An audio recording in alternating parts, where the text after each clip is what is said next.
Right. Hello, all, and welcome again. My name is Adam Deval, the mental health warrior, and we're here to talk about why this pandemic is affecting people who live with ADHD. Now, obviously, my son has just recently been diagnosed with ADHD, so I've got a lot to learn. Yeah. And I am honoured and privileged to be joined by, would I say, an expert surrounding ADHD? I don't know about the word expert, but there are certainly people that are more well versed on the what ADHD is. But I am an ADHD coach. I have ADHD. I have two kids with ADHD. It's what I think about and work on most days. Yeah. And Yuri. So all I've got to say is Andy Gill. Andy Gill. Yep. Andy Gill, welcome. And this is your very first time as well. Yeah. First time. First time here. First time being live. Oh no, I guess. I mean, I work with another publication, so I've done some lives, but certainly a first time on someone else's show like this. Yeah. It seems you're popular in the background. Yeah, I don't know what's going. I don't know how to turn that off. It's my MacBook's connected to my phone, and for some reason it's I think because I had to switch over to Chrome versus Apple to jump on this, so I think it's not silencing the background noise. Sorry about that. Hey, it's okay. It's all right. We're all busy. End of the day, we all sure. are. Try to be. Yeah. Yeah. So I want to start because obviously you've been diagnosed with ADHD as well. I want to start with when you actually first found out you had ADHD. What was that experience like? Well, it's a good question, Adam. So I knew. So I'm 43 years old. I'll be 44 this year. So I knew that I had what was ADD at the time when I was a kid. I wasn't diagnosed, but like I was that typical rambunctious boy that would bounce off the walls and get in trouble at school, and that I really did very, very poorly. And in the United States, we have our schools are labeled something different. So we have elementary school, junior high school, and high school. And I know you guys have primary and secondary schools over there in England.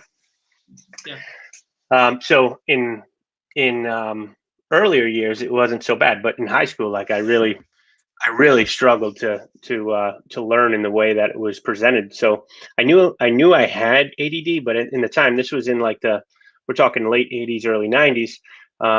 Like there wasn't really much you could do about it, and there was Ritalin, at the time, and the connotation with that, or the thought process, was that it was, you're medicating. My mom was like, I'm going to let him, be who he is, and not, and I'm not going to medicate him to so that.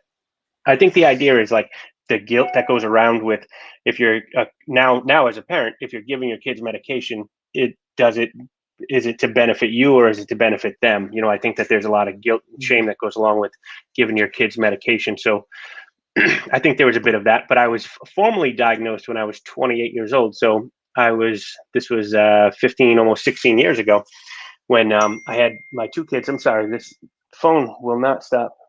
I'm just going to throw it at him. Hopefully it dings over there. Yeah, hopefully. No, it's still going. So I was diagnosed when I was 28 years old, and that was after I was married. I had two kids, and it just like I was going into it. My son has some complex medical issues. My son has cystic fibrosis, and so I think that just a buildup of all of what was going on and trying to function. I was a project manager at a local building company, and I had trouble with the executive functioning, like organizing things. So I was being treated for anxiety and depression with my psychiatrist here. And he said, have you considered ADHD? And I was like, well, I know I have ADHD, but I didn't really know there was anything you could do about it. So So we went through the battery of tests, and I was diagnosed and put on a different stimulant at that time, and from there forward, that was that changed my life, I think. Yeah. For the better, I hope. What's that? I'm gonna try to shut this off. I don't know why. That's a group text between my wife, my daughter, my bonus daughter, and myself that I'm not contributing to, Adam, but they're all they don't seem to let up. So it's I don't know what that conversation's about, but hopefully I just turned it off. You could actually mute it. I tried. So it's so when you turn the phone off, the phone, Adam, I threw it across the room. The message is connected to my laptop through the Apple, and so it dings in both places. So I just hopefully just shut that off. Yeah. Right. That's okay. We know what family's like. They don't shut up. They don't leave you alone, Adam. They don't. And as I get older, how old are yours? Mine's 9 and nearly 8. Wow. Yeah.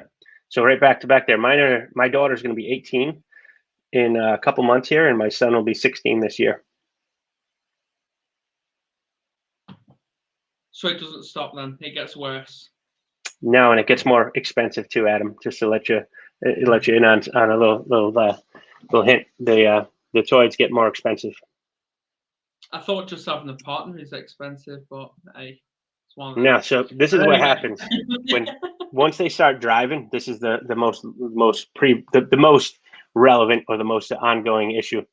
So once they start driving, so you get them a car or not, whatever, but then you think like, all right, well, if we could just send someone to go get groceries for us, this would be fantastic, right? So you start doing that, but then they go and they buy whatever they want, and then they go and buy candy and or whatever it is, food, restaurants, and they're like, well, it was food you sent me, so they're using your card to buy, whatever it is that they want, and in the name of nourishment. So it's a yeah. Anyway, back to what we was talking about. So sure. Yeah, I hope it was a good experience throughout your school, because I know people with these extra needs, whether it's autism, dyspraxia, ADHD, we always seem to fall through the cracks because of the lack of understanding in the education system. And it's time a campaign is started globally to actually get these teachers trained into handling people who start flipping out, because it seems exclusions and expulsions are on the rise, but the training is on the low. Yeah. So neurodiversity is you're using the different I'm just going to summarize neurodiversity in general. It certainly it is expressed, it manifests in different ways, right? So, and as you're saying, we've been very fortunate where we are with having teachers that are interested in the success of so I'm talking about my specific experience, but I understand that regionally, from school to school, from region to region, and what we're talking about is from country to country, those experiences are vastly different. And if there was a national, like you're saying, a global campaign, but if there were like an overall state campaign, and maybe there is here in Connecticut, I don't actually know. We have the resources we have, which would be an IEP or a 504, and those tools are what we have here in the United States to set the tone for how the experience is going to go. So that's been very helpful for us. And we got a 504 for my daughter when she was very young for ADHD, and we've kept that all the way through high school and she doesn't really need any accommodations, but having it available really has been having it there in the event that we needed it has been very helpful. Brilliant. Now, obviously, we'll go on to obviously the pandemic because this has been going on for a year, well, almost 2 years now. Yeah. So, what was your like overall reaction to when we got told lockdown? So we went to so I have a podcast also, and so we were at Podfest in Orlando the first week of March. So it'll be a year in the next coming weeks, because that was when it was first March of 2020 was when we first were learning about it, Yeah. and so my response to it, like, so I was at the time I was working out of the house, and so I ended up working at home for several months and then going back to the office for a few months. And I left that job and went full-time coaching, coaching people with ADHD as of like late summer or in the fall. But so the struggles that I've experienced are, I think that there's a certain amount, it depends on the space that you live in, of course, right? And your access to be able to, it also depends on the seasons or what the weather's like outside, really has a huge impact on for me and my family and the people that I communicate with regularly, having an outlet. So like currently, if it's winter here in the Northeast, and so it's really cold, similar to, I think London's a little bit or England is a little bit warmer than where we are. It's freezing here. It's Is it freezing. freezing? Yeah, same here. Yeah, And it was -4 yesterday. -4 Celsius, so that's like 24 degrees here. So we're 24 degrees Fahrenheit, so that's below freezing. That's pretty cold. And yeah, that's what we do here also. But so I'm very fortunate in that we have two homes like right next to each other where my mother-in-law lives and we live, and it's all one property. So it feels like you can go somewhere. My office space is in the back house, so I can come over here and get some reprieve. But if you were all in one space, potentially kids doing school from home, everyone trying to work from the same space, like, and it's really cold out, like there's no outlet. So, we all have different needs in our, sensory overload, so having a way to escape from the noise of everyone experiencing life, it really has been a challenge. Like you can see I have earbuds, so I have noise canceling earbuds, so that I can shut that off in the event, like if I'm overstimulated and I need to just go into some different music or some whatever it is, I have the ability to do that. So the pandemic has really affected everyone differently, and not being able to socially, like, ADHD is like, we're curious people, we need stimulation, we need dopamine. So experiencing different things, meeting different people, going different places, doing different things is a large part of how we experience life and how we regulate our emotions. So that being taken away, and trying to find alternates that, which works for so long, so we can find alternates to replace that. As adults, we can do that and we can rationalize to ourselves and say, I'm going to do this in place of this. Kids don't have that, they don't have that luxury to express, to go to the place of gratitude and try to rationalize the differences, because they don't, depending on their age, they don't necessarily understand. Exactly. Now, obviously, with my son, he sees his autism as a superpower. Wow. Because obviously he's got that fixated. He doesn't see that as a problem. But whether it's ADHD, he asked me this morning, does he have ADHD? And this was after the phone call we had, and we said, well, yeah, mate, you do. And he quickly accepts it straight away because he knows it's not a problem. Good. But he knows if he's got a problem, he comes to us straight away. And obviously it's great that he wants to learn about mental health as well, because it goes hand in hand, I believe, with anxiety and ADHD. It goes hand in hand, and autism as well. So yeah. So we all have to stimulate our own levels, and And I'm just grateful that you actually kept yourself busy with obviously your own podcast. And all I've got to say is well done, Andy. Well done. Yeah. Oh, thank you, sir. I appreciate that. I want to circle back to something you just said about how your son, accepted ADHD and looks at his autism or his ASD as a superpower. That is that's a direct reflection of the environment that you've created, Adam. You and I don't your significant other.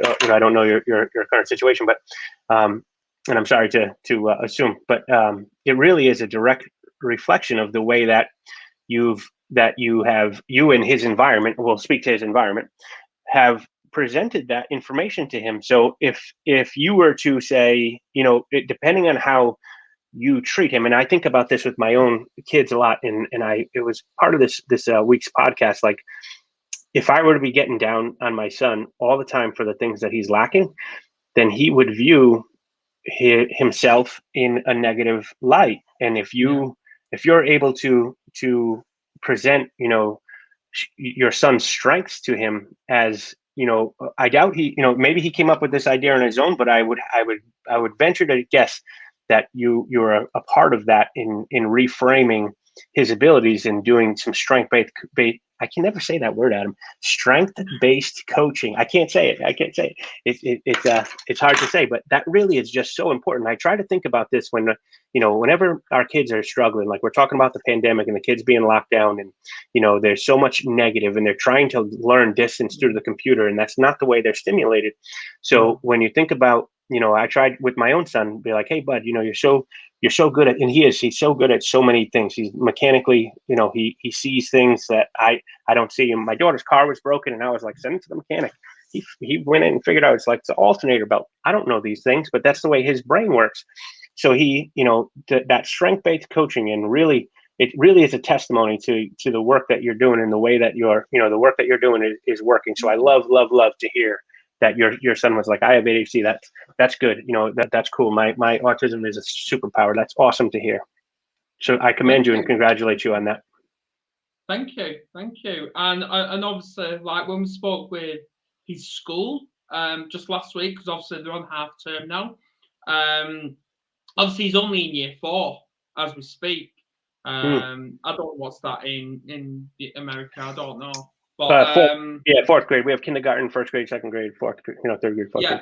Yeah. Well, he's in year 4 because obviously we've got reception, year 1, year 2, year 3, year 4, year 5, year 6, and then you go on to secondary school. He's in year 4 at the minute, and the school have actually already predicted his year 6 maths. His year 6 maths exam. He's already exceeded that level, and he's already hit top grades before he's even done them. That's great. And that all stems down to me introducing, obviously he's called Lucas, me introducing Lucas to a snakes and ladders grid, and that's how he's become awesome at numbers, from a snakes and ladders grid.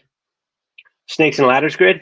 That's Yeah, that's cool. Yeah. Yeah, we're trying to introduce him to him in reception. Yeah, because he could do his 12 times tables from reception. Oh, reception is that's like kindergarten, the first year? Yeah. Yeah, we have kindergarten and then. Yeah. Wow, that's crazy. Yeah. I know. That's awesome. That's great. I'm happy to hear that. Yeah, it's good for everyone to have something they're good at, and to get positive reinforcement from that, because everyone has a unique ability, and that's what makes the world so interesting and fantastic, is that, where my deficits are, maybe I want to improve them, but when I think about what I'm good at, what my strengths are, to build upon that, if I spend all my time reflecting on the things that I'm not, that's certainly is a waste of time. And when you think about when you're parenting, self-care, it starts here. But when you think about the way you're parenting, and when we talk about children, we're talking about more like, when I talk about our children, I'm talking about like, it takes a village. So our children, I consider your kids, my kids, the kids that I come in contact. I'm a Boy Scout leader also, and so the time I spend with those kids, so they're our children. They're the next generation. So, really, what are we pouring into them? So you have to take care of yourself first. Look at your own strengths and how you want to be treated, and then put that out to the world, into your relationships, in my my coaching, my marriage, my friends, the kids. Thinking. I try to think about it that way. Yeah. Yeah, obviously we just got a comment. Yeah, I'm fine, Rose. Hope you well too. And yeah, it just goes on to, obviously, let's talk about like your podcasts. Sure. Like, obviously, how long have you been at them? So I have I started a podcast with my wife in 2019, and that one was called Fun Shit Only, FUNSHITONLY. So that was about the journey of living a fulfilled life. It was, my wife is a therapist, and I was a construction project manager, coach, and so it was more about like the things like, you have to have fun things to look forward to, like reframing, just like couldn't be more relevant in this pandemic, like having something fun on the calendar to look forward to, reframing, having gratitude, all of this. And so, and when I went to full-time coaching and started working pretty much with people with ADHD, then the content of that podcast didn't necessarily align with the listener. So I have not posted an episode there in about 2 months. I'm taking a little break from that, but I've started a new podcast in collaboration with ADHD Lifestyle Magazine. So Stephanie Bagnozzi of ADHD Lifestyle Magazine, working together with them. So I've created this podcast where we're interviewing all kinds of people from all different walks of life. Right now we're on episode 3, but I think I have up to episode 8 recorded so far. So we're releasing them every Monday, and it's called ADHD Lifestyle Community. That's the name of the podcast, and it's available on iTunes, Spotify, all those Google, Chromecast, Amazon, whatever, all those places. So, and it really is like, it's just about the things that that are relevant to those of us with ADHD. And next 2 weeks are going to be Brando Yelovich of Wild Boy Adventures. He's a gentleman out of New Zealand, and he, an incredible story. And so just hearing about his journey of self-discovery, we're breaking it into a 2-part series. It's just incredibly motivational and really grounding. And then we have other, guests about talking about food and how that affects you and those with ADHD, and we have other, we have parent, I had this week's episode was with Yakini Pierce of ADHD Love, and we talked about parenting, similar to the conversation we're having here, and different things that we've learned as being professionals in the ADHD world, and how that's affected us, and how it's our ability to parent and being involved and plugged into the community, how that's changed things, so. We have a lot of guests coming. I have a large list of guests coming on, and it's I'm very, very excited for it, because it's the content. The idea of it is to bring the content that's relevant in this time, and show that information from multiple perspectives. So we want it to be an inclusive place where, if we're talking about the pros and cons of medication, if we're talking about whatever is going on, RSD, there's a current there's a lot of conversations going on surrounding that rejection sensitivity dysphoria. So all those things we want to talk about. Brilliant. And yeah, if you actually send me a link to that, I'll be able to put it into the description. Sure. Absolutely. And yeah, absolutely. Yeah. So what's next for Andy Gill? So I'm spending my time building my coaching business, my one-on-one coaching business, and I have several clients, and there's still room for one-on-one clients.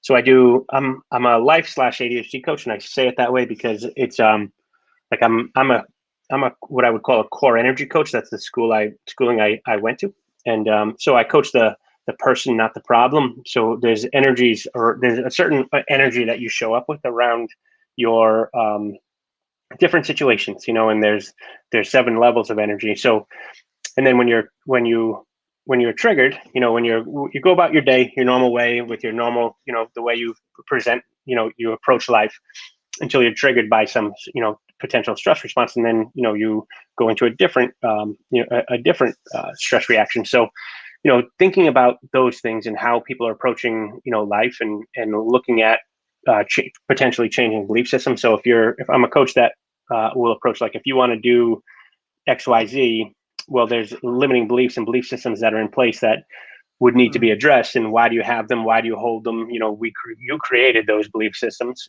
by either your perceived feedback from others or, the thoughts you have about yourself. So what does it take to clear those things? So that's why I say I'm a life/ADHD coach. I do a bit of both, and there's certainly a lot of overlap there. So next would be like we're starting up a group coaching program, which should be coming out in the coming months. I want to continue to work on my podcast, and I really want to work on, building the one-on-one practice. I'm looking forward to getting out of quarantine and trying to build a bit of local practice, so we can do in person. I'd like to do that a bit. But yeah, that's the next year's goal. Brilliant. I'm looking forward to it. And all I've got to say is, last question is, what's one piece of advice would you give to a parent that is struggling during this pandemic with the ADHD child? So that's a good one. So I think that the thing that we need to do is, if there were one piece of advice, I would say, focus on do your self-care. The parent, do the things that you need to do so that you can present the way that you want to present. So it would be very easy for me to say, try to view things from that child's perspective, right? So, and that's been said a lot. So, and it's easy, but if being in this environment is affecting your child, and then you don't understand the feeling of helplessness until you feel like you can't help your child. Like that really was it for me when I truly understood, okay, this is out of my control. I feel I'm helpless to, in some areas. So ultimately the goal would be to be able to, not allow yourself to be triggered, in response to whatever it is your child's struggling with, getting upset, or and a lot of times if you're getting upset with your child who has ADHD, it's mostly because of a fear that you have, and potentially something that you see in yourself. You don't want an outcome that maybe you've had yourself. Mm-hmm. So really what I would say is, knowing that this is the ultimate goal is to be able to detach you are not your emotions, and not to allow the stimuli to have the ability to control you, and so that you have a reaction instead of a response, and then you have regret about the way that you responded to your child. So let's back up from that and dig down from the roots and say, what work do you need to do in order to show up the way you want to do, to have the response that you want, the response that you want to have versus the reaction you want to have. And I would say, for me, that's running. For me, that's journaling, or for me, that's spending some time with my wife without my kids and refilling my cup. So you can't fill from an empty vessel. So if you don't take care of yourself first, you're not able to show up in the way you want to. So, don't skip that step. That would be my advice. Absolutely. And obviously, the last piece of advice I would say is, to all the people that love Harry Potter, if you are experiencing anxiety, depression, or any sort of pain, remember, numbing the pain for a while will only make it worse until you actually feel it. Yeah, I'll jump in there too. I'm a recovering alcoholic. I've been sober 7.5 years, and so that was my response. And so I now tell people that alcohol wasn't my problem. It never was. My problem was that I didn't know how to process my emotions. So, to your point, Adam, numbing your pain, it works temporarily, but it snowballs and catches up with you. And there's really, these what seems potentially insurmountable. I was writing about this yesterday. I'm writing this article about vulnerability, and so I'm taking the same approach that I told you. I just talked to you about. With parents' advice. So back up from what are the barriers to vulnerability? So when you think about potentially being vulnerable, and you put it on a scale of 1 to 10, telling someone that you have a problem with alcohol or substance abuse and you need help, that rate's a 50 out of 10. You know what I mean? Like that, that level of vulnerability. And so I totally get that. And it's completely normal. But I would absolutely agree with you, Adam, is that,